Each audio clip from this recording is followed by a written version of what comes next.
Where they go, is their property there? It's across the parking lot. It's not on Rite Aid property, it's, you know, when you come in and the road actually goes right, Right, yeah. it's on the right side of that. That would be Food Line property. Food Line owns it there.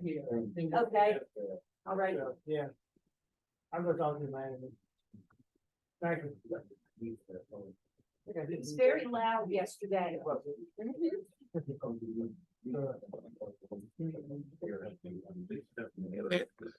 Trying to take them off of you.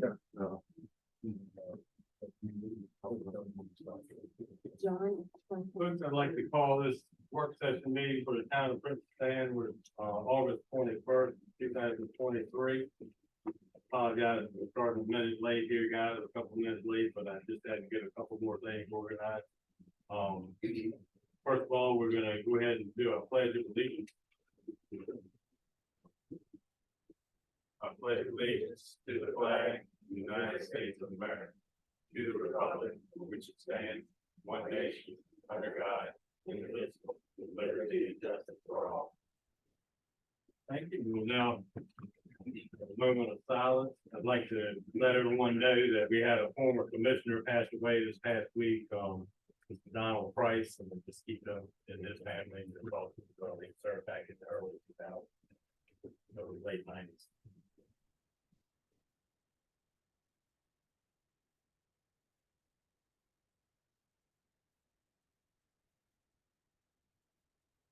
Thank you very much for that. So we're gonna move right into our motion to accept the agenda, and I have just a couple of things I'd like to ask if we could just move around a little bit on here. First of all, the grants update, which is at the bottom of our agenda, I'd like to move that up to first thing after we accept the agenda, just so this man gets be able to get out of here. Yes, ma'am. And we also would like to add update on our finances. That's going to be from Leighton Chance Moore. Susan and Matt will be here, I believe, shortly, and we can put those down at the end if you'd like for that. And we will also do a legislative agenda item at the very end, so we can get our legislative agenda set. So with those changes, I'd like to, and unless there are any other changes, I'd like to call for a motion to accept the agenda. Correct. I'll second it. We have a motion to approve Commissioner Corbin and a second by Vice President Petty. All in favor? Aye. Motion approved. So we're gonna start right out. Ms. Mallory, you should have a thing, you could have got it prior to now, but you got the copy of this, I believe. Would you like me to stand or try to stand here? It's totally up to you. If you can hear me, I prefer to sit down. Yeah, that's fine. We will just kind of speak a little louder, so we don't have to turn the air conditioner off, but we will if we need. If anybody can't hear me, just let me know, but I had a report there and had a lot of information in it, but I wanted to see, kind of go over some points where I just thought the team had been able to draw the funds down on the top grant, so we're all good on that. I'll keep on through quite a process for money Coleman on that, but we're all in date on the reporting and on drawing the funds, so everything's good. By the way, just so you know, we were one of only 2 communities in the whole state of Maryland that got the top. The other work that's the county, so we got that. So anyway, on community parks and playgrounds, we're working on it. We had one that we just got accepted. They were on the Board of Public Works agenda. They will be on the Board of Public Works agenda on the 23rd, which I believe is Wednesday. That's a final step in approval for it. And I've been told by DNR staff, they've never had any project that have been like DNR that has not been approved by the Board of Public Works. So I've never seen that ever. So I think we can pretty well count on having that approved formally on Wednesday of this week. So, and primarily it's Minogan Park, but primarily the biggest item is restrooms. And I work with play painters on it. We also have some picnic tables and benches and so forth, but by far the biggest item is the restrooms. If anybody has any questions, please feel free to stop me. I'd be glad to answer. Can you hear me okay? Yeah. Okay. So, and also there is one change here in the community parks and playground application I was working on. I was talking to Billy this morning. We can't really apply yet because we don't have, we have had 2 appraisals. We also have an agreement with the property.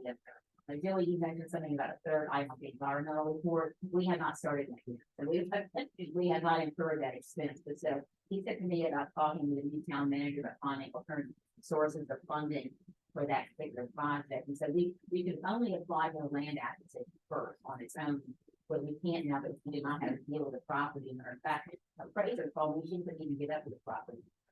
I don't know who it is, there's like 4 parcels there on private land. So we're gonna be working on that and trying to figure out some alternative ways of funding.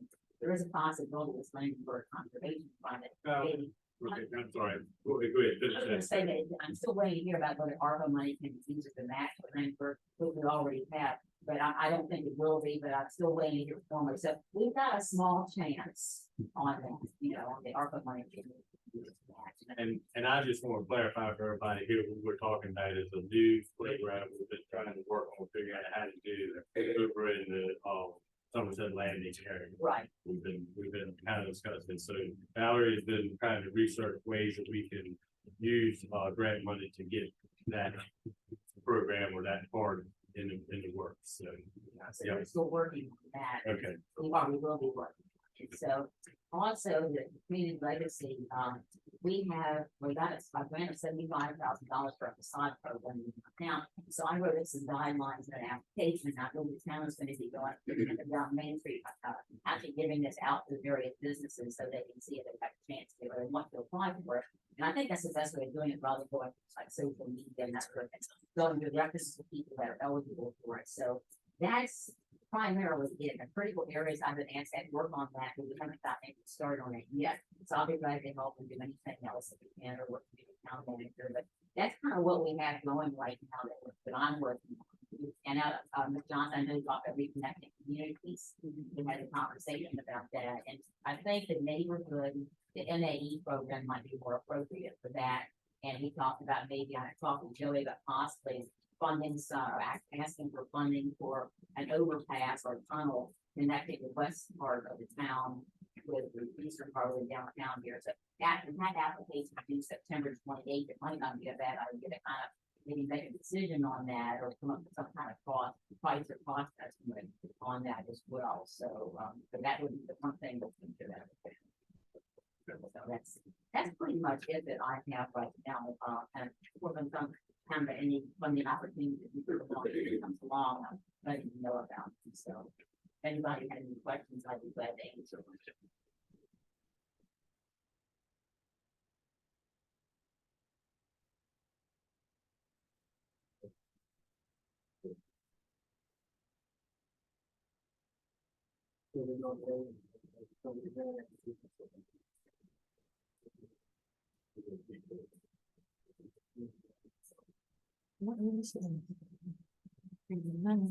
well, Shelley's still getting her thoughts together and see if did you have any more questions with that, whatever. Yes.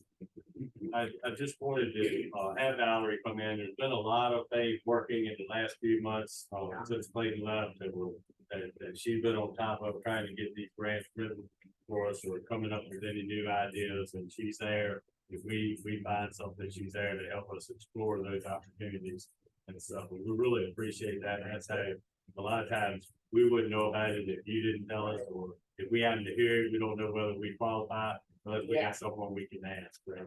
And you've got several nice new grants you got. Yes. You could say several. Absolutely. So 75,000 and 100,000 and 125,000.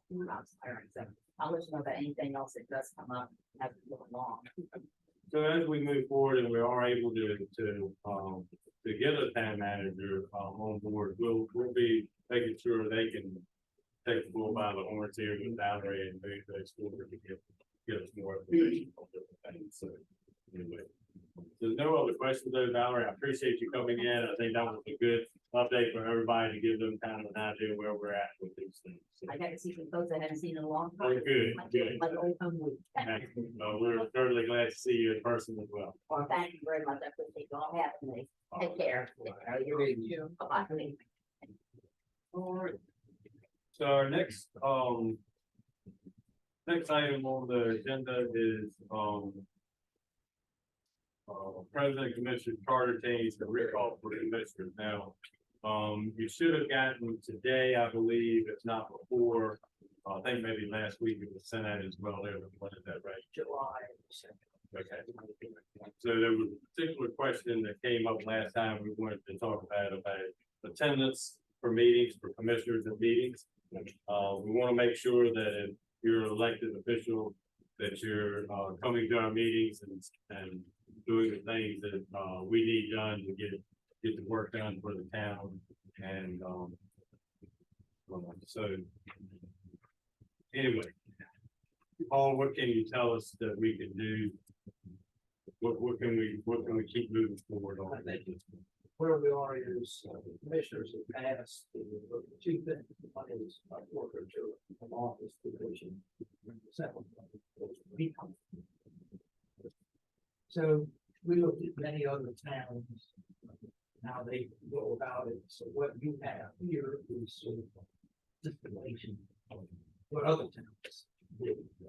So the forfeiture of office provision has three different ways that commissioner forfeit office. First, of course, would be if you don't, you're not qualified. The most obvious one there would be, say, somebody moved out of town. That would cause a forfeiture of office. The qualification- Does that also mean if you're District 1 commissioner and you move into District 2, you can no longer serve as District 1 commissioner as well, correct? Would be the case. Just a You need little, to be elected from the district that you're gonna represent. So that's one, is you're just not qualified in some way for the office. The second one is if you're convicted of a felony or a crime of moral turpitude. Crime of moral turpitude, some examples of that. Just to give you an idea. Yes.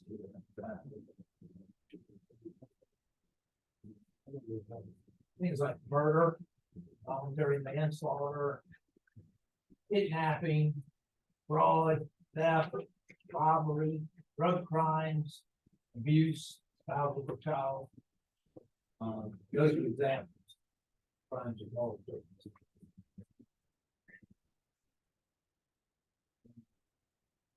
There is a vacancy. It can be filled by section 409, which is appointment by the other.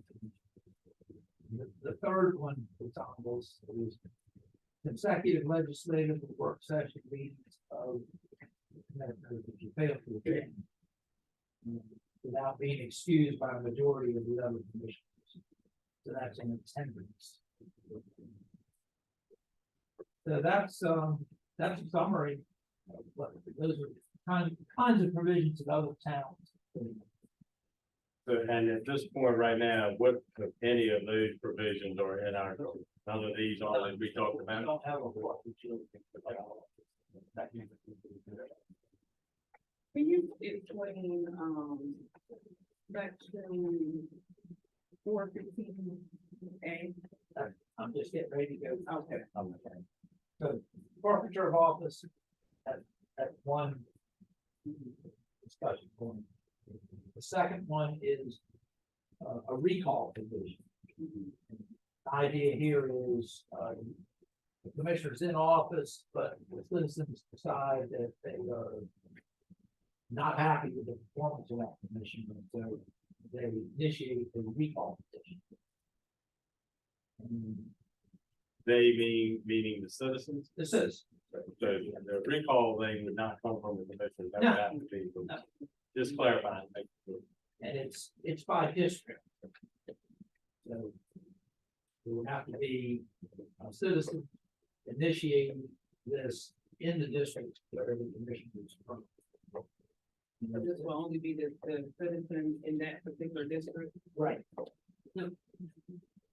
And a petition is submitted to the town clerk. Review the wording. And then the citizen would have 120 days from when the recall petition was accepted by the town clerk to have it signed by 20% of the qualified registered voters of that district. And then it's presented to the commissioners at a regular town meeting. What you are asking for, the petition to ask for is for the commissioner to either be reaffirmed or removed. That's the vote that's saying. if a petition is presented, the town commissioners will send it to the board of election supervisors to verify that the appropriate number of qualified registered voters signed it. And within 45 days after authentication, the reaffirmation vote shall be held in order to allow qualified voters of the district to vote on the petition. And as I said, the ballot and a vote would be to either reaffirm or remove. If the majority of the vote is to remove, then the commissioner is removed from office. A new one is sworn in, and that vacancy will be filled by section 409, which is the remaining commissioners. So is there any time during a period of term in office that for any reason, commissioner had to step down or was removed, that, that there would be a special election held instead of commissioner's appointment? If the recall vote was to remove, then that commissioner is out of office, and the remaining commissioners will appoint somebody to fulfill the term. Okay. It doesn't mean that person couldn't run back at that election. Right.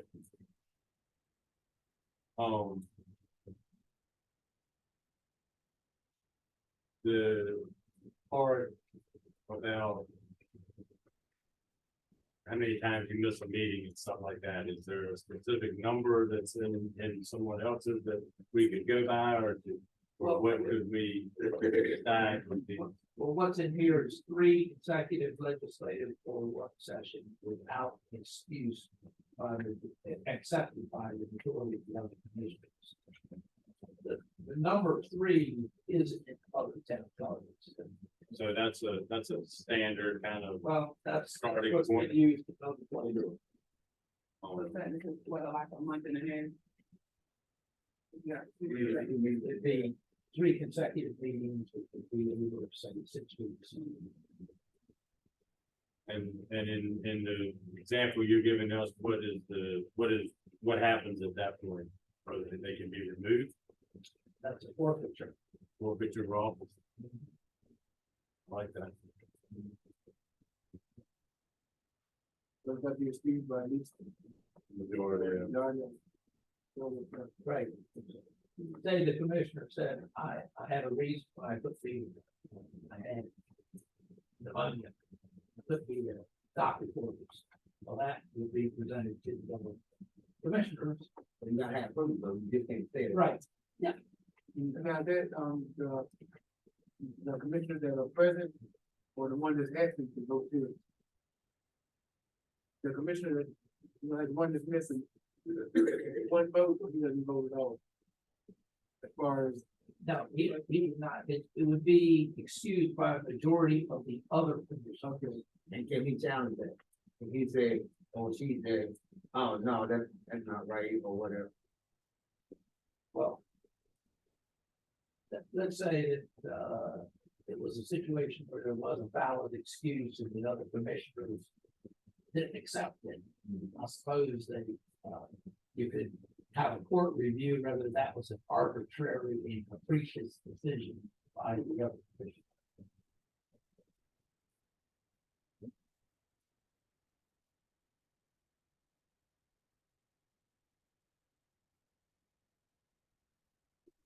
Now, now, the short people meeting, they have to stay for the whole meeting, or just, only just stick their head in the door, here 5 minutes and then on, that counts for it.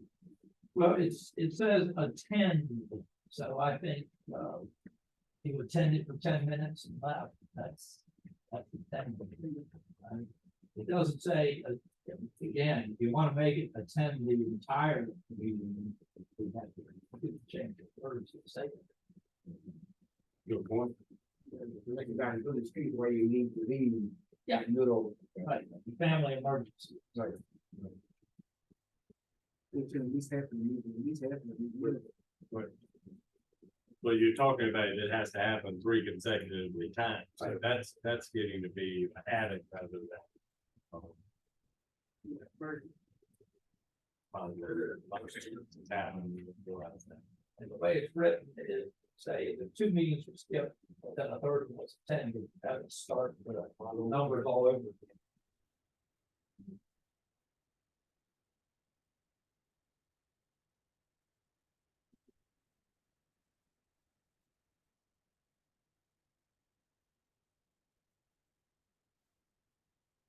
What does anybody here, anybody have any other thoughts or any thought things? If we're to a point where we can start getting some of these things written up in our terms and our language that can go in our. This will be a charter thing, correct? Right, this would be a charter change, which it requires passage and then advertised, and then people have the right to take the referendum. So you're talking about a month before we go through. Yeah, it takes a while to get a charter change in place. It takes effect 50 days after final passage. During that time, it's advertised. So, 2 readings, advertised, yeah, discussion, public hearing. Type of thing. that's advertised 4 times. It'd be 2 to 3 month process Yeah. actually, but actually, Charter changes don't happen, but there's a reason for that. We want to make sure it's the right changes. We'll work through it all, and the public is aware of everything that's happening.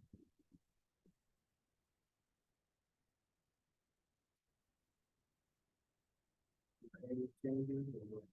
So I guess we'll start with you said you had 3 different things that we talked about. Right. So let's start with the first one, which was the, they're not qualified. not qualified for office.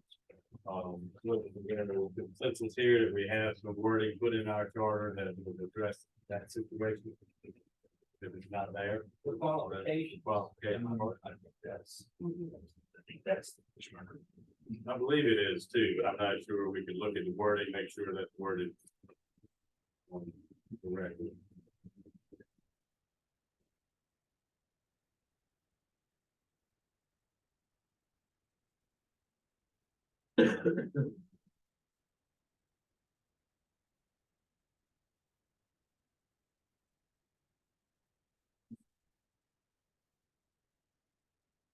You have to be a voter.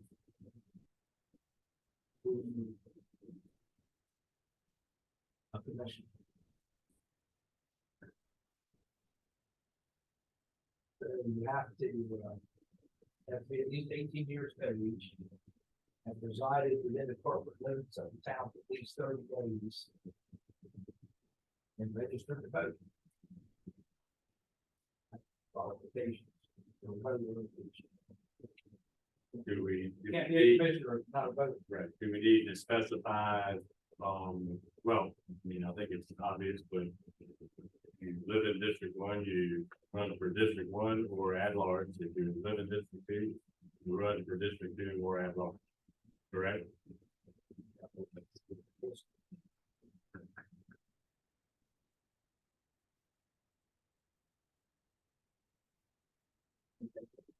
Yeah, I think it is that way, but I just.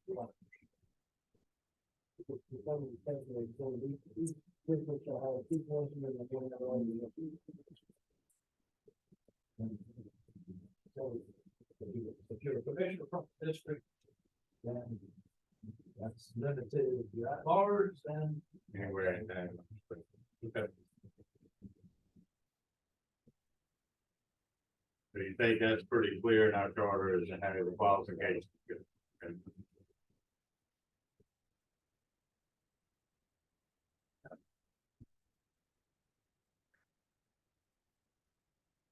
Second thing we talked about was, absentee from meetings, correct?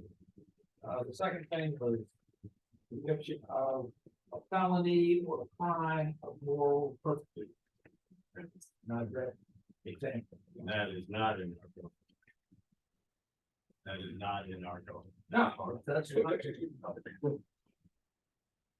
If I have any questions about that part, or do you have any, so we have a consensus for Paul to work on that part of it as well, get that in there. And The third one was failed to attend 3 consecutive legislative work sessions. Not being excused about the board. How do we have to wait? I mean, we have to wait until someone comes to a meeting to explain why they've been absent for a period of time over 3 meetings? Before we can, I mean, how are they being excused or how do we determine it's a legitimate excuse about the 10? Would that be presented to us? They know they missed 2 meetings and it's still a situation where they can't come. Should they then contact for the commissioner to be able to approve that third excuse? Or Well, I would think the town manager would notify somebody that missed, a commissioner that's missed 2 consecutive meetings should be notified. There is this provision. You should not miss the third. Unless it's an excused absence. only the third one would have to be excused. I'm just trying to think of all the different things we need to make sure we know. Well, I think the excused absence could apply to any one of the 3. Right. So they're gonna miss 2 meetings, come to another meeting, stay 20 minutes and book up, then start all over again. Right.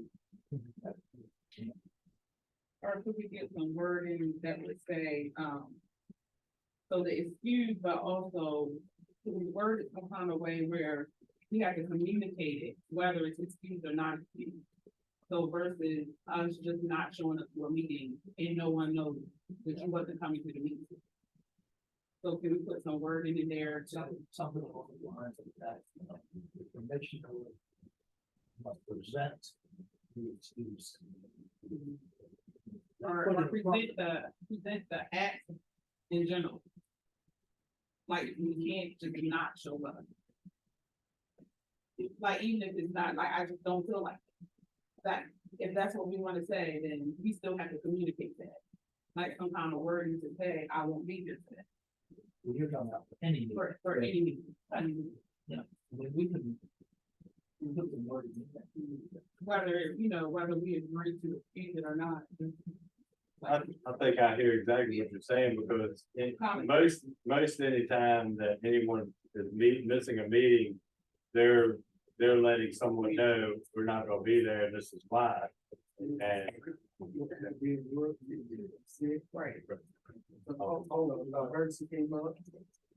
All meetings are, we know who's there and who's not there. Right. It goes down somewhere else. right. So just something that clarifies how we communicate that we're gonna be absent. Right. We want, the requirement that the commissioners communicate the reason for the absence. Prior to the meeting or right?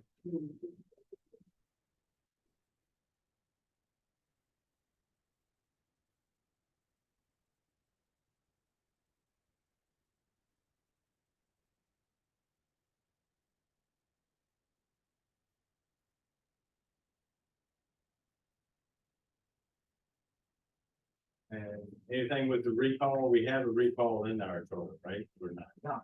Okay, so we wanna add a recall provision.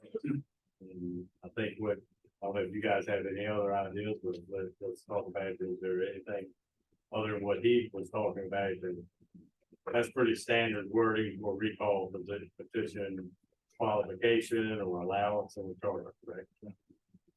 From what I've seen in other towns, it's hard to do a recall. It's hard to get people to go out and draw a petition.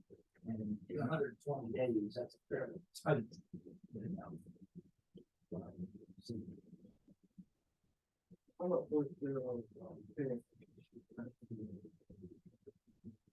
Go ahead and you wanna ask. I'm a fourth year old paying, but if somebody don't show up, cutting their paycheck. Is there, say someone is, says they, like she said, don't wanna be here tonight.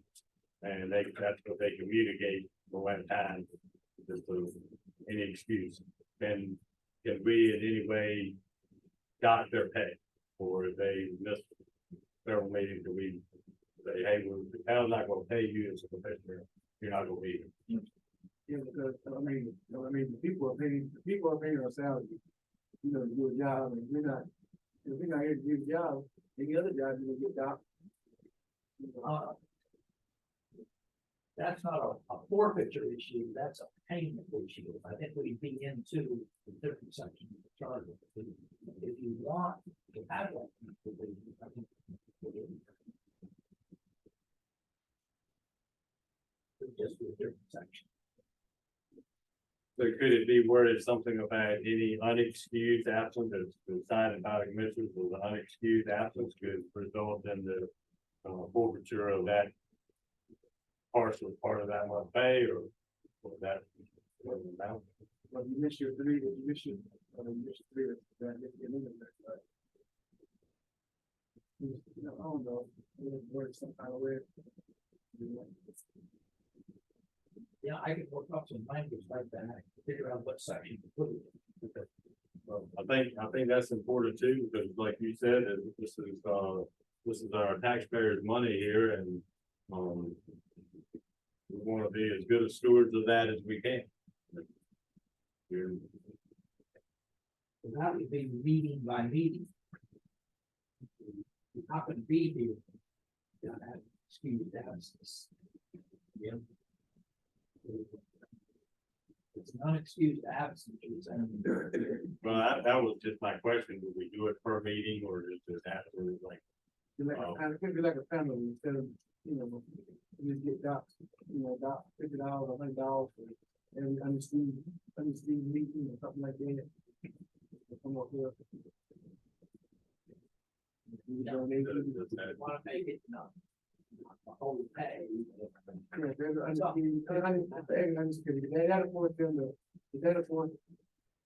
affords them to at least communicate to us, they're not gonna be able to meet you, or something come up, and that way. unexcused or no Don't call it, communication whatsoever? we call it failure to appear, or failure to report, we call it. And if we go get that money, donate to a good cause, something for kids, or. So maybe a good way that we could implement that is with, so with the 3 consecutive meetings with, but, so we do 2, I do 2 meetings, and then I say, well, I'm gonna come to this conference. And then I just continuously do that. So that might be a good way to start. Sure. Like put a finance capacity. So what would be about that?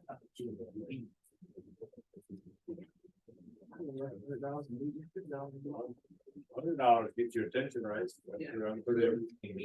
We talking about, they already used to meet. Oh, sorry. $100 a week. For $50 a week. I'm going, whatever. And then, see, that's the only time. Yeah. We do so much.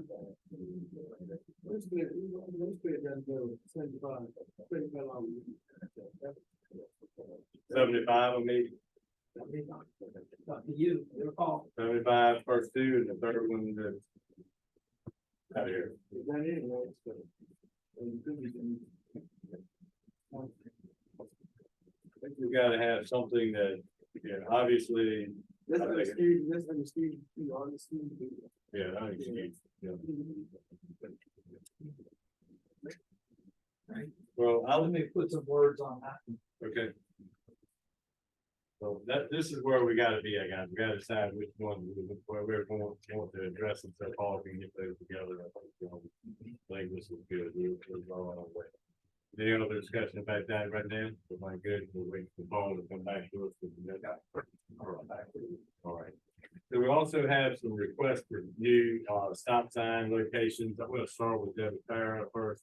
Let her give a brief and or just give us an idea of what she's asking for in an area that's near a apartment complex that you manage, correct? Yes, Debbie, if you will. 117930 Somerset Avenue, where Pugh's Patient Care is. Next to Junior Wine Shop. I'm hoping settlement is it was closed today. Okay, He was just, supposed to be here at the meeting, but I don't see him. okay, that's a private thing, right? Yeah, Private. it's just, I know at one point in time there was questions about painting on the side of yes. the building.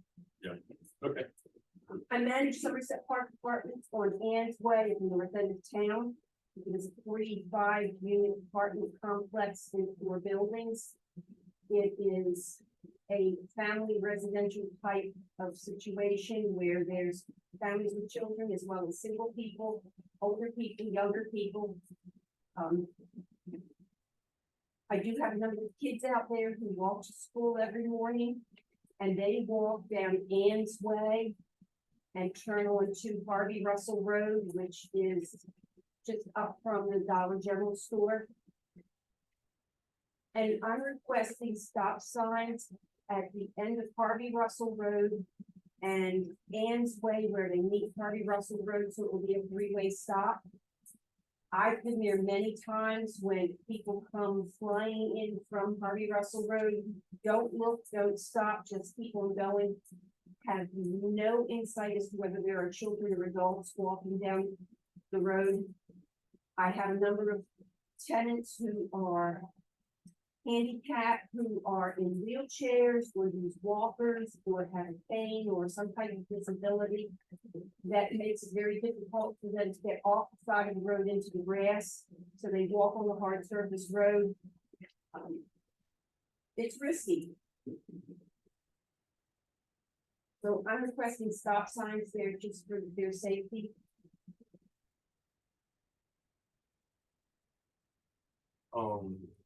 He said it was Ann's Way. You know where the Dollar General store is? Directly next to it is John Turkle Road, which is where Ann's Way ends. But a couple hundred feet up from that is Harvey Russell Road, and it also ends on Ann's Way. Ann's Way runs from John Turkle Road into Somerset Park Apartments. And we've recently installed speed bumps. And we have cameras, but they don't work yet. I'm just waiting for somebody to come down and install software. I would, Yes, James. I would check tomorrow to make sure that these streets are still within town limits. And if not, they would be out in the county, and I would contact somebody in county to find out what would be our next in the county. I had originally sent my letter to the county and someone from the county called me and said that after paving them, when the traffic circle was installed, they were turned over to the town. I would still make sure that they. still- Okay. yeah, because if my memory is of Harvey Russell especially, and I'm not sure about Purple, I think it's the same thing, that at one point, those were what we call paper streets. So there's streets there, but they're not actual, and maybe Chief or Paul knows more of the definition of what a paper street is. Don't you turn it to the state every year? This, oh, the state. So you want to be sure that are these streets on that list? That would be a way to research and make sure they are, because we do have It's a to. process. Right, I think what happens, and I may be wrong with this, but if it's considered a paper street, then it's basically private, it's not owned by the county or the town for maintaining. That's kind of what I remember about that. I know at one point Harvey Russell was that. Now, when it was repaid, I think there may have been some handing over, I think. Are the streets in That's the right. town street system as opposed to a private street? Well, it's not actually a municipal street that we maintain, and it's not a county street that they maintain. So it's basically like, it's a street on paper, but it's, They have to determine. right. One thing, The county is in your- That's that's a private street. Does that mean I can go out there with a hammer and I was told to. Put a stop sign. Put a stop sign That's fine, our answer. in. Yeah, and I think a little bit of research maybe by James, he can go ahead and kind of look at that situation too. Just see what we are with, but we should be able to come up with some sort of solution to help. If people will pay attention to a sign now, I'm not sure that's what. That's totally different thing. But when I applied to have the street name change, I applied here, I had to get approval from 911. I had to get approval from the county commissioners. There was just a whole gamut of people that I had to walk through to get the street name changed. Okay. Well, I think we'll certainly do some more research on this and make sure that we've got the authority to put the stop signs there first and then determine where they were, or if and where they should go. But, James got that, we'll take care of that. Yeah. Thank you. Just briefly as well, if you guys are okay with it, I think, Mickey Polk was at the last meeting when the stop sign thing came up and said, hey, they really need one over by the Jordan Park. Is that right? Right. So I'd like to maybe have Dave do the same thing, research there, look where the best place that would be. According to Paul, what your information you told me was that the town streets that are owned by the town or part of the town infrastructure, then we have the authority to put a stop sign on the signs where needed. Right. We can do, you wanna put a stop sign, we can do a resolution.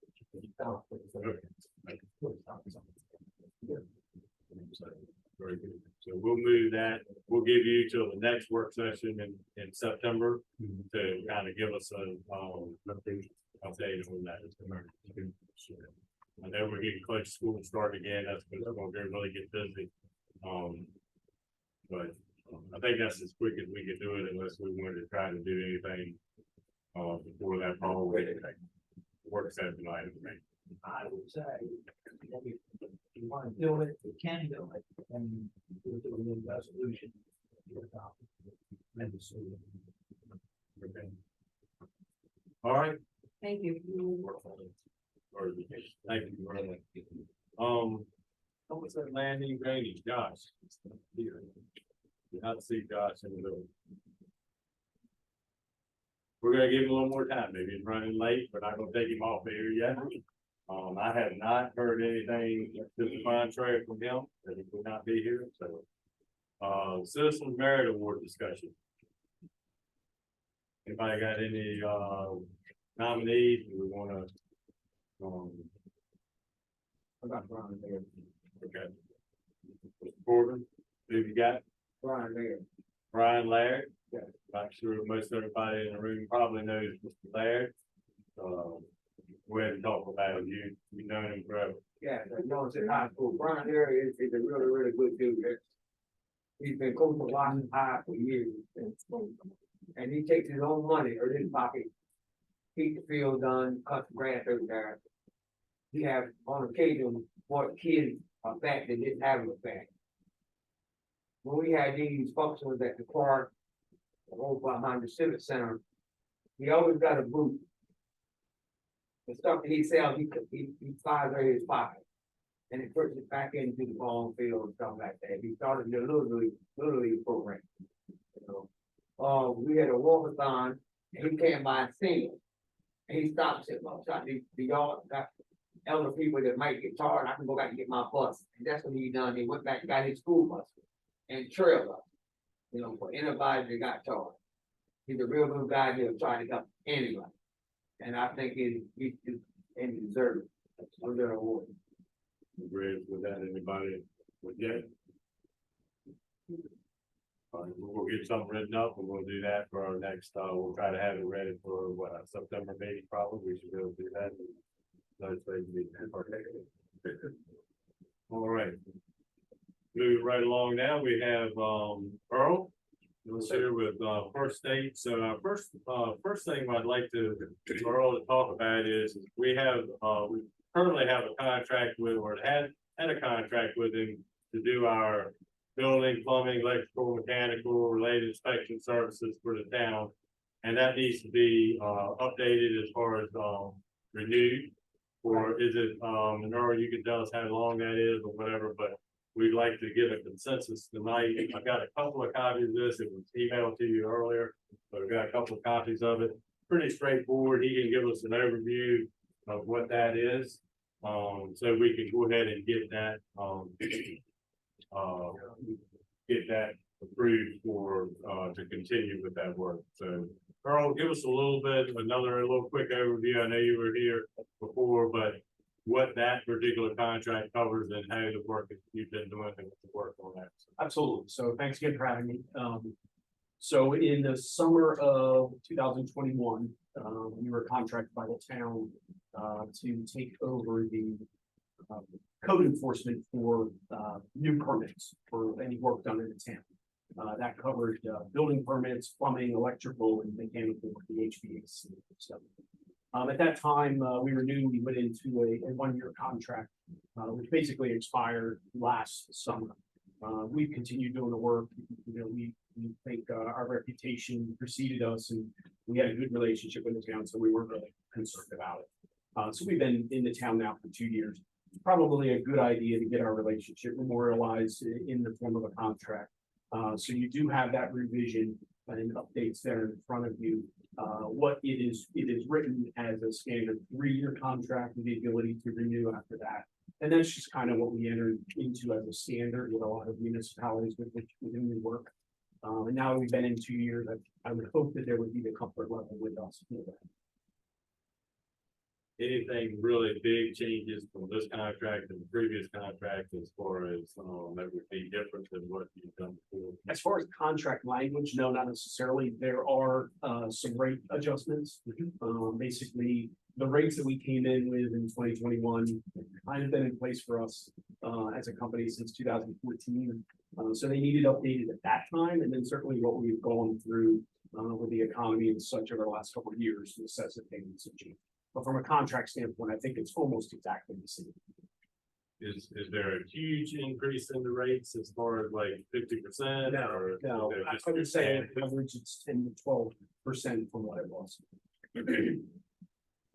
Those are passed. Those are passed through, correct. My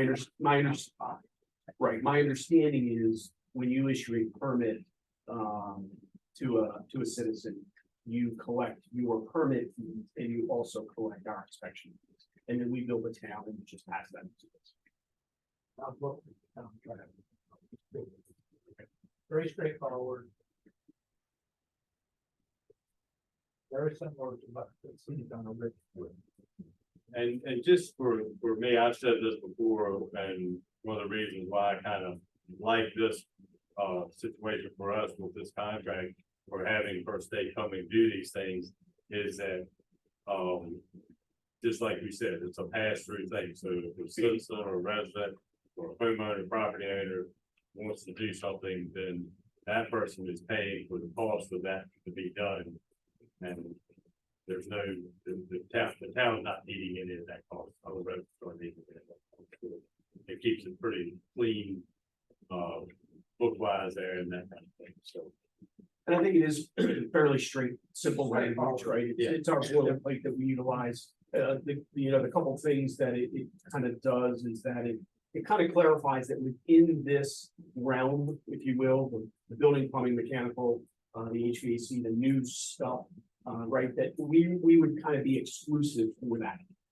It becomes challenging if the town has someone that tries to do some and throws others to us. It also becomes challenging. We've had some municipalities that have brought in another person and let the contractor choose who they use. And that you can really run afoul code enforcement at that point, because it's a little bit like the fox watching the hen house. If I don't like the answer I get from these folks, I'll go to someone else. We will be your sole code enforcement, and the answer will be the same for everyone that comes through.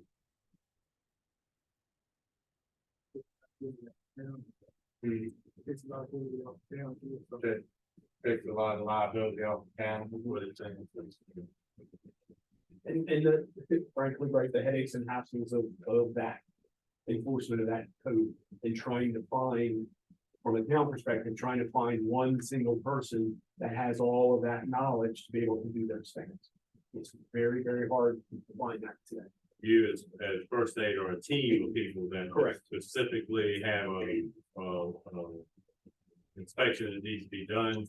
You got the person you have on staff and do handle that is gonna be the one sent out. Same with another, if it's HVAC, I think there's different. Yeah, I mean, we've got close to 20 inspectors out on the road across the shore each day. So certainly within each geographic area, and discipline, it's generally the same folks each day, but with a team like that, we have the ability to backfill for vacations or the knowledge or wherewithal that's needed. And I think another good point that was, that you made before when we first started using you, was that if there's an inspection that needs to be done, as long as someone calls you by 9 AM, they're gonna be an inspector at that day. Correct. So one thing we hear a lot, right, our corporate office is in Milford, Delaware, right? So we're not local, so to speak, right? I do have inspectors across the shore. I have one in Berlin, I have one in, right up the road in Fruitland, the Eden area, right? But regardless of where they're coming from, the commitment that we make is that we do same day or worst case, the next day inspection, right? Someone calls us one day, or they call us by 9 that day, we'll be out there for that inspection without pay. So we will never be a delay or a cog in the wheel of the progress.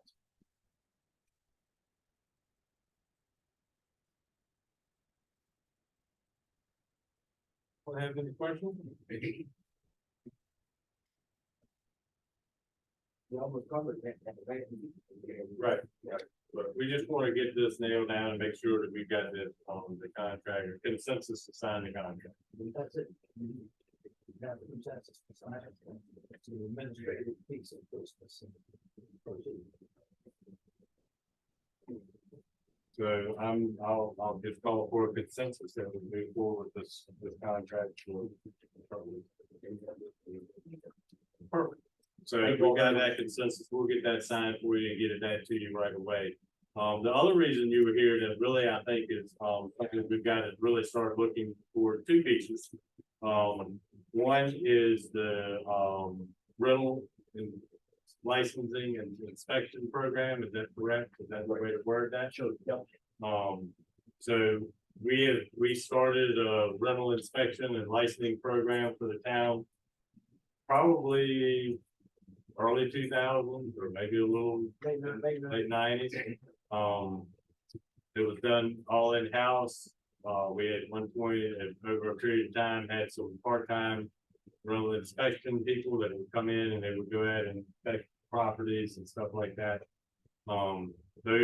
That particular part-time position is hard to fill. Not too many people that can do that. They have to know a lot about they have to have a program to run and have to know about the inspection, how to inspect those types of things and whatnot. So it's been sort of tough to keep that maintained. This is a quality of life thing for me. It sold to me when I came in and say, we got rental inspection thing, this is quality of life, so that we know that we don't have landlords that aren't providing safe and good housing for folks that are ready. Right, so if left to them to inspect and make sure everything is right, sometimes they may not be on top of it as quick as they should. If you can just go over a little bit more and answer any questions that anybody has as to what you guys do on that, that would be a separate contract, I understand, and it would be a program that you guys would build and run, right? So the inspections part, we can work together on what process you want to follow. There's a couple different flavors of it. Municipalities that we found is do it differently as to how they handle scheduling, how they handle payment, that sort of thing. The licensing part would still fall on the town. Right, administrative. Yep. So you would, essentially what we see other towns do is, whenever timed with what I would assume is maybe an annual license. You would announce that, the inspection program is starting up, you'd be utilizing the third party agency to do it. You accept that license application and whatever fees, and then there's a requirement within a certain amount of time to have that rental inspection complete. We typically set it up, we usually will bypass the town for scheduling. It's not something you really have to be in the middle of. We'll allot certain days and blocks, and then have the folks can contact us directly, and we'll schedule them at a time. On a date, we typically try to stay away from times. What we'll do is, if we're doing, let's say, if we do 15 a day, we'll let them know what number they are in the order with an approximate time frame. And what our inspector usually does is, if I'm coming out to inspect your house, when I start the one prior to you, I'll give you a call to let you know, hey, I'm starting this one, and then I'll be to you next. And that generally gives you half hour to 45-minute notice that, hey, I'm coming. So we go out, we have an electronic form. So let me take a step back. The town, just like most other municipalities in Maryland, have adopted the 2018 International Property Maintenance Code. So that's what we'd be inspecting to. We have an inspection checklist that's electronic, that our inspector will go out and complete on a device. The moment that it's finished and they press submit, it would come to me and a copy will come to them. So we would know right away whether that inspection can pass or fail. If it fails, we also send a copy to the owner, providing them notice that within 30 days, they should correct the items and schedule a re-inspection. And then we continue to do that until all of the violations are mitigated and corrected. What we like to start off with is, and frankly, towns and municipalities' abilities to provide this is mixed. We like to start off with a complete list of all the rentals that you have. Or let's say, if you're starting, a lot of municipalities post-COVID are really reinvigorating this, so they don't have a lot of historical data to go on. They'll send us an update every week. Here are the individuals that came in and applied for a permit this week.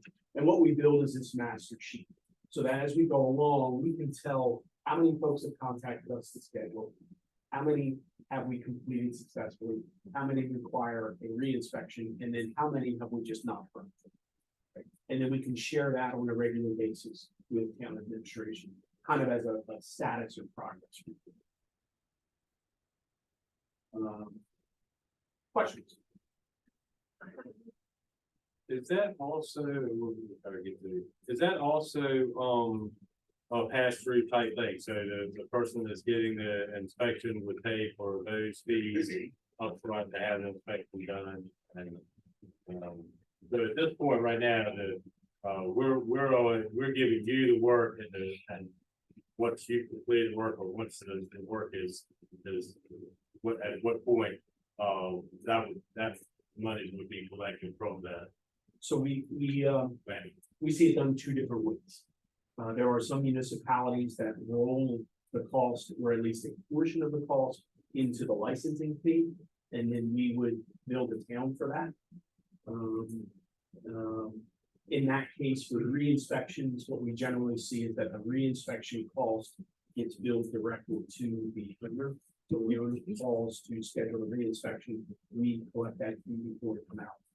The other flavor is that you make your announcement, you collect the applications and your license fee, and part of that announcement is you contact First State to schedule, and at that time, they will collect the inspection fee from you. We sort of set that up at the beginning and how that's going to work through the administrative staff to make sure that's correct. And frankly, we're fine either way. Because what we have found as a best practice is that it is best for them to contact us to schedule. So if they're contacting us to schedule, it's not much more effort for me to collect payment at that time as well. So it's really up to how the town would like to see it. Any questions about that? We had, we had with one. You call it the question I have. okay. Everybody everybody okay, we get one quick question from from the public, just to say, go ahead. Was property manager for 20-some years. Whenever there's been an inspection, the town has always contacted me and not the property owner. And in the last couple of years, the inspector was contacting the property owner, and they never notify me. So really, in that case, what it would be, what we're going to go by is what's provided on the permit application, the license application to the town. So the license, so whoever applies for that permit kind of requests contact information. Okay. That's who we would go by. And if there was an additional contact for that day, it's a lot of times, owners have property managers and they may handle the application, but they'll say, this is the person we want on site that day to handle the inspection. If we just have that site contact, we can handle that. That's a good point. So anything that would have a property manager, we just need a place to get them contacted as opposed to the owner. Or Yeah, if that's what they want. Yeah, and the other part of this is that we want to very clearly, we want to put the onus of scheduling the inspection on the applicant. Right. It's not my responsibility, what will help grease the wheels and make contact, but it's not my responsibility to reach 600 owners to schedule their inspections. They have the responsibility of contacting. They're given typically 30 days to get that scheduled, and So in most cases, when they do that, it will be someone like you that may be calling to schedule. Or if the owner calls, they'll provide your contact information to us at that time. Because the owners have been notified of the inspections and just felt, well, Debbie already knows about it and did nothing. I think that's a quick clerical. Yeah, I can't contact you if I don't know to contact you. Right? Okay. So as long as someone provides that information, we'll be on. So, next step, if we want to pursue this, this program, what would we need to provide you or start working, how would we start working? Yep, so you had a draft contract, right? So that would be one of the first steps. Either before that or kind of at the same time, we might want to get some of those questions answered as far as the processes in place. Am I billing you or am I charging the individual owners, right? And then we can cater the contract to match that. And the form that's filled out, is there something, I'm not sure what that form is for a license, for a rental license thing, but would that be something that we could work with you to make sure that all the right questions were asked for that Yeah, form absolutely. and that you would need and we could put in there owner and then property contact person, it could be, that way it's all filled out in the beginning. Yep. And that is another benefit to someone like me working with you on this, because I can pull some best practices from what we see in other municipalities. Really quickly, we gotta move on, but really quick. Yep, go. You said you have an electronic form about what you look for in an inspection. Would that be made available to people so we know what they're looking for when they go in? Yes, correct. And so one of the best practices with another municipality, they actually created a separate page on their site, and it provided all the information anyone would want. A link to the application, talking about the process, our contact information, and a link to one of our sample forms. Okay, Of things we and need. for inspections, but it's nice that we can. Absolutely. Yeah, so we want them to pass first time, we want them to, okay, if they can do the pre-inspection, get all that on the list, then they can fly right through and if we got it. That is correct. Do you have any, types of municipalities that say, is there a way, like, you're a really good landlord, you've got a nice piece of property, you keep it up, every year when you come, it's a great inspection, flies right through, everything's great. Is there a way to set that up to where those types of properties are inspected every other year? Or is it once a year inspection for everybody? I mean, is it there? So I haven't seen something like that yet. And again, it's been, a solid 3 to 4 years that a lot of these haven't been being done. Right. So there's a lot of programs that are just starting off, haven't gotten to that comfort level yet. It varies, some require an annual license and an annual inspection. Some require an annual license and a biannual inspection every 2 years. So it just comes down to what it is that what the town is after. But I haven't gotten to the point to where some trigger to say, hey, you get a pass on your next inspection. So, Okay, I just didn't know, I was just kind of wondering if there was a way that, I encourage people to do a really good job with their properties, that maybe they have to skip with it. I do certainly believe you could get there. Initially, though, we gotta just basically start over and make sure we're out there inspecting every property, every. Absolutely. Okay, well, we need to have more discussions with that, have Paul really look over that and talk also with. And you want to be sure that if you do a resolution change and then the rental license, you cover the expense. That's Now it's not gonna be out of pocket. Yeah.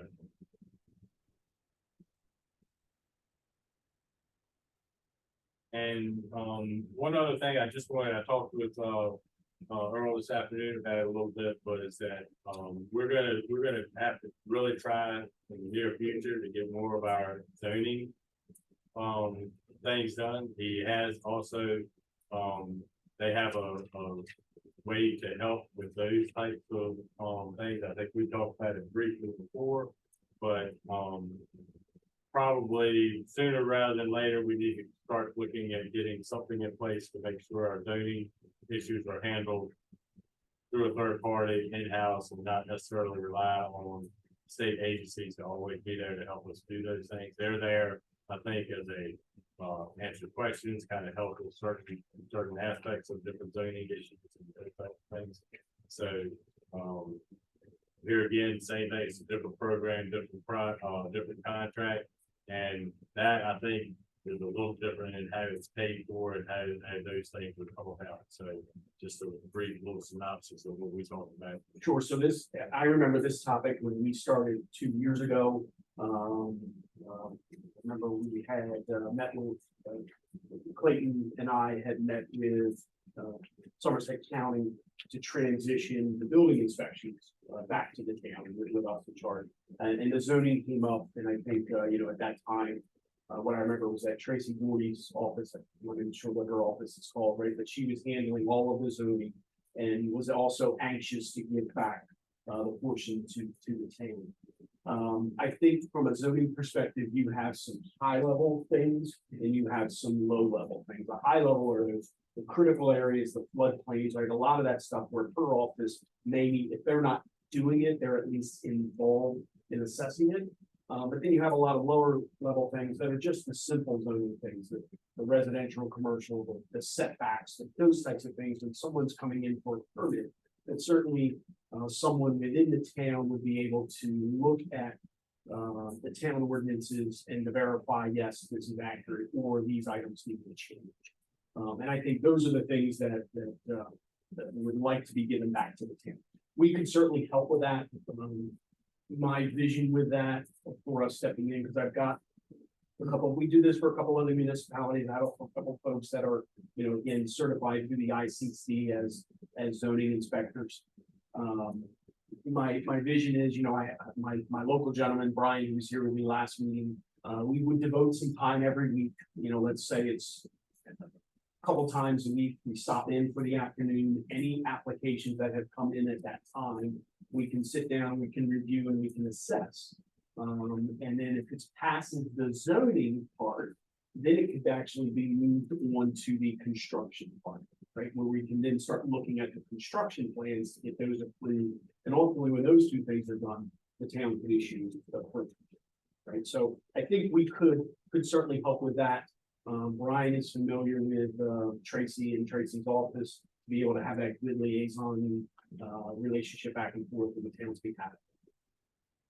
So from that standpoint, I think, again, as President Gardner mentioned, this would probably look at coming with just a flat monthly fee for that service, where we wouldn't have to worry about necessarily tracking hours, tracking permit applications, any of that stuff. Just make it simple from here's the entire service you get from it.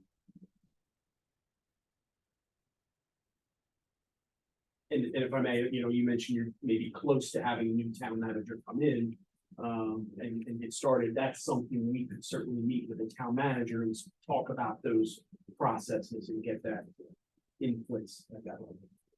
I think that would be, that would be a good kind of way to get all of it nailed out and bring us and let us, then we can go from there for actually have something to vote on or to decide.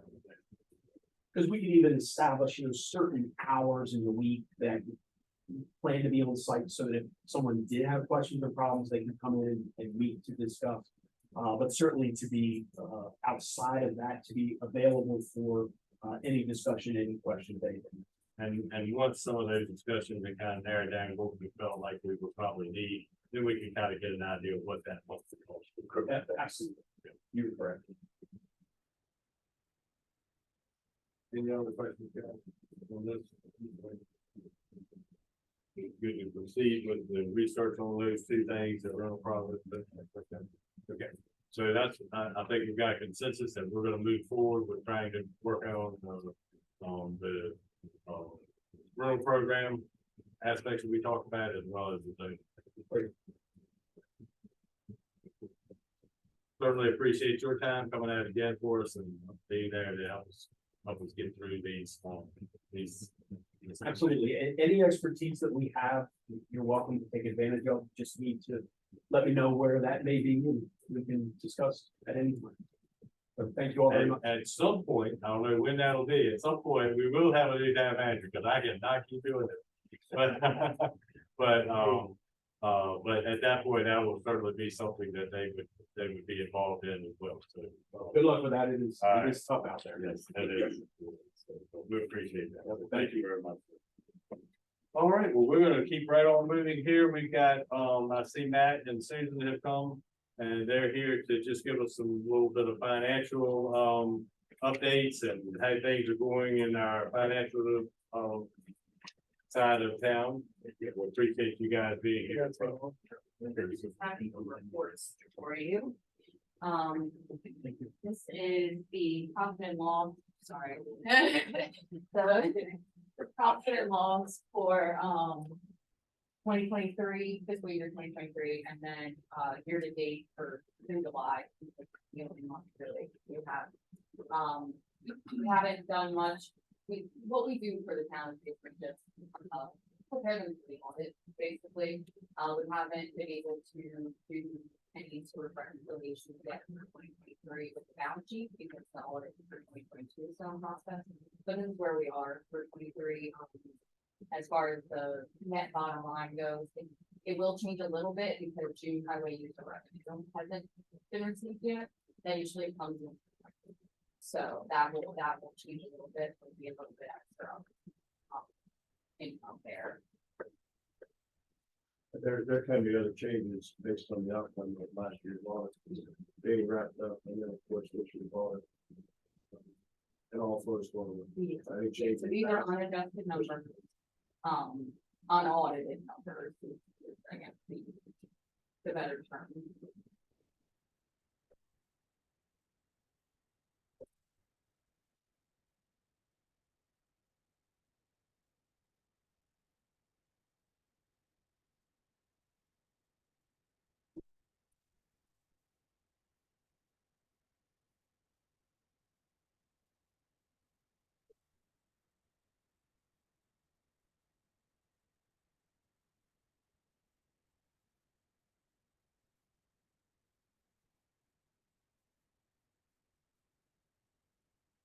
They would have questions about how to read the statement. I was just gonna say, if you could just give us a. So this is an internal statement from your accounting software. Okay. Okay, so it's Yeah. a very rough picture. Sorry, I've got two different ones here, so which We'll was start with They're both the. June they're both 30th. the same. 1 month? Let's start with June 30. Yeah. That's at June 30. That's gonna be the unaudited from last year. So subject to change, but it's best as it can be with today's information. So the first page, starting with the revenues, is basically gonna be revenues and expenses. Carry down, page 2 gives you your total revenues. then you have all your various expenses, for locations and those. What we anticipated unaudited, net income was very not big. So it's, at least showing here, approximately $55,000 net income. Which again, I would call that kind of break even. Right. Because we don't know. It's moving it One down. tool can move it up or down, but that's the best, based on the available information today, that's what it is. And of course, comparing that to the budget, that's the next column, over. It's the same sequence, revenues, total revenues, expenses by category. To give you your budget. And the net income for the budget compared to what it was. Or what the positive variance, so the outcome you expected in this case. 266,000 is the positive variance, basically means you expect to have a net loss. But it's in terms of our net gain, the difference of, just a jump like 200,000. But again, on okay. Your next statement, that's the June 30th of last year. Next statement, July 31st, it's the same format, same setup, just for the year to date. Which was rolling on like that. Okay. And this is when at least one of the things we've been maintaining as we go, as we work through the staffing issues. It's the bank reconciliations to make sure all transactions have been reported and trying to keep a basic reconciliation between the two different softwares that we have. Whereas historically, reported on one, but not both, duplicated on one, missing transactions, duplicate transactions. We've been trying to keep all that extra static for confusion to get it removed. So you have something that is preliminary. And we're well on our way to keeping that, getting that through where it's supposed to be and keeping on track with all that so that we get beyond that. Yes. The one thing to note about the July report is that it's the full year budget numbers in there. I couldn't get it to just full 1 month, even though it is split up in the software, but that's the full year budget as compared to 1 month of action. Okay. And you know, some of those dividing it out equally by 12 is not necessarily going to apply to every account. Right. There's certain revenues are going to come all at once, and certain expenses are going to come all at once at the beginning of the year or at the end of the year. So just so you know that differentiation, that it's the full year budget, you can look at each category to determine how to apply it. You know, orientation on things, what's expected. And as we go forward with a few more months in there, they're really starting to make sense. Yes, so so the more history you have, more transactions you have.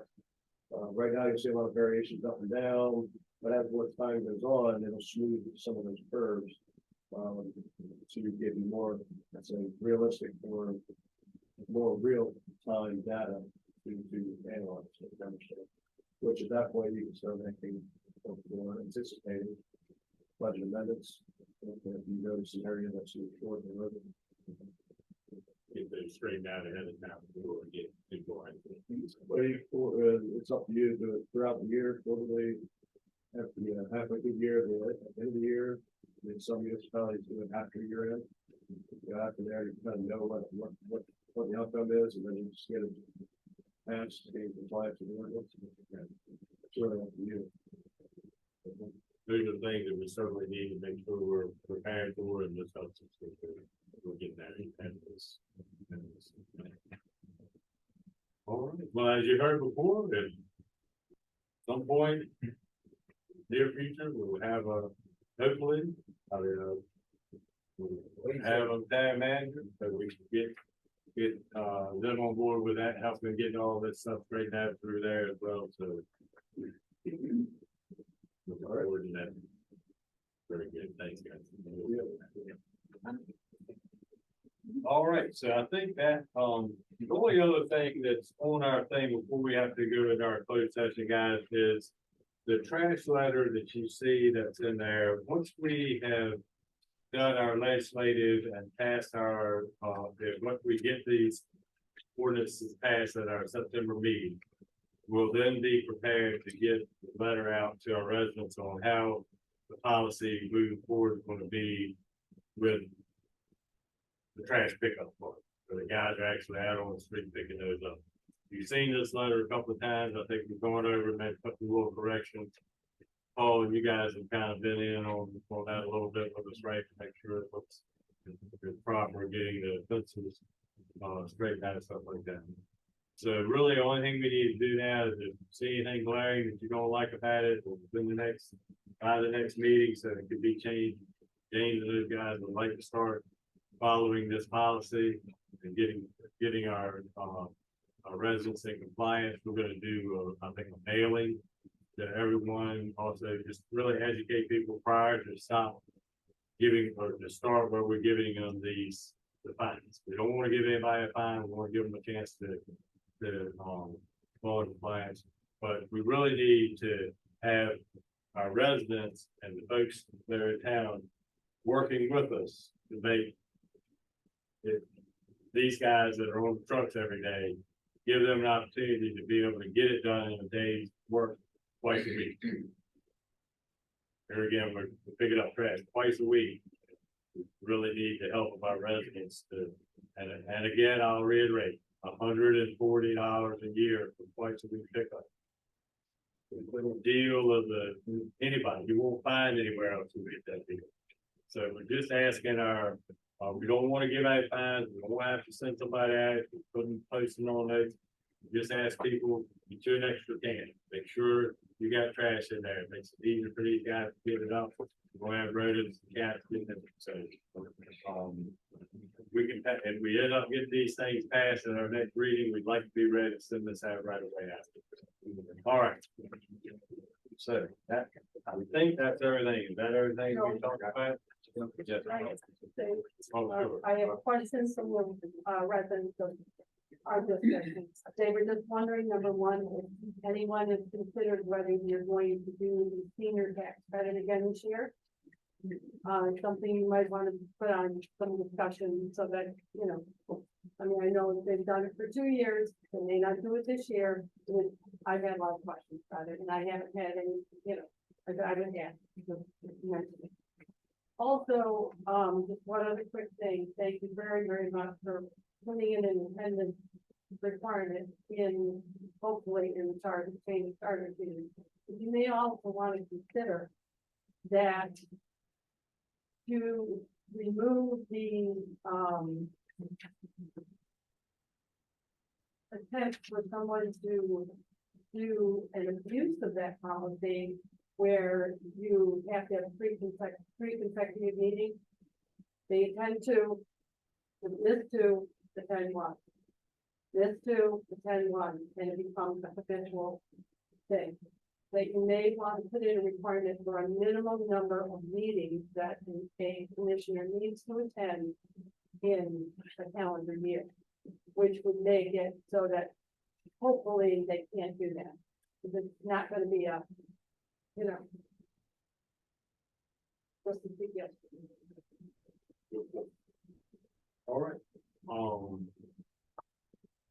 I just checked. I had not seen anything from Josh. I will be able to on the call with him tomorrow and try to see if there's something. Look, Josh has always been very responsive and calling and checking in or taking sure. So I'm going to assume right now that something came up that he couldn't get to. The excuse the absence. So we'll work on that too. But I think that ends our work session for another meeting. And we'll have is there legislative agenda? No, thank you. Yes, yes. So we will have on that, you know, is the resolution and the ordinance that we're passing, correct? Is that right, Paul? It's two ordinances that we'll be passing in the next one. We've got our merit award that we'll be giving out and getting all that together there. We'll have to hold a little, special thing with Josh Taylor, he can be there, we'll just let him give it a report. Get that, updated, so, we got Josh. Anything else I would? Go ahead, stop time, no, well, that's gonna be the work session there, right, stop time, thing. Give James a month to get all that in place. Can I be added tentatively for budget minutes for the ag grant? And if for any reason that doesn't happen, that way, we'll just take it off. I'll let you know. Wrong.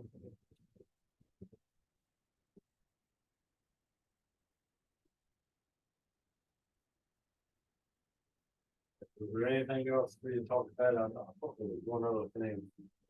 Oh, God.